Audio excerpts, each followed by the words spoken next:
大家好，我是港 A 說。今天的 A 股真的有點炸，上證指數一度逼近4000點，兩市成交重新放大到2萬億級別，市場的熱度可以說是回來了。不過別急着歡呼，這一波到底是真轉勢，船是情緒頂。先看數據，上證盤中摸到4000點，但收盤有反覆，北向資金淨流入超過100億，科技、週期、地產輪番活剔。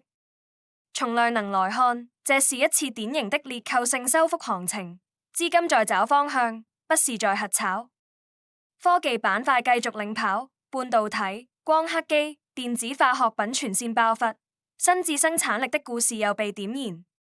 同時，北交所疑軍突起，北證50指數午後飆升近7個點，官方明確要加快推出北證50 ETF。船要研究盤後固定價交易，這等於給市場扔了一根超級火柴。那問題嚟了，現在該追嗎？我的觀點是，追強可以，但別追高。蓄勢確立的龍頭可以跟，純情緒拉升的題材寧可錯過，也別亂接。聰明的展都在挑有業績、有政策、有催化的方向，比如 AI 算力、光通訊、高端製造。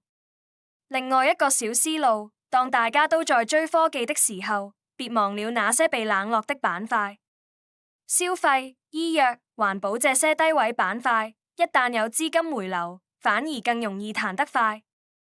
這就是所謂的立位博弈，不跟風，而是提前卡位。總結一句話，今天的大盤是熱的，但船不穩，裂扣機會很多，但節奏更關鍵。行情有機會，但爆賺也有風險。冷靜一點，算對方向，控制倉位，才能笑到最後。我是港 A 說，用最溫柔的語氣講最硬核的邏輯。